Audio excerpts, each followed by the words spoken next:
Құрметті қазақстандықтар, 2022 жылғы 5 маусымда президенттің жарлығымен тағайындалған Қазақстан Республикасының Конституциясына өзгерістер мен толықтырулар енгізу мәселесі бойынша республикалық референдум өтеді.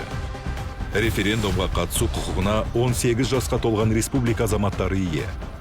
Референдум азаматтардың өз ықтиярымен қатысу, еркін ашық білдіру, сондай-ақ жалпыға бірдей, тең, төте және жасырын дауыс беру принциптері бойынша өткізіледі. Референдумға Қазақстан Республикасының Конституциясына өзгерістер мен толықтырулар енгізу туралы Қазақстан Республикасының заңының жобасы 2022 жылғы 6 мамырда бұқаралық ақпарат құралдарында жарияланған Қазақстан Республикасының Конституциясына өзгерістер мен толықтырулар енгізу туралы Қазақстан Республикасы заңының жобасында баяндалған Қазақстан Республикасының Конституциясына өзгерістер мен толықтыруларды қабылдайсыз ба деген тұжырымдағы сауал шығарылып отыр. Сіздің таңдауыңыз маңызды.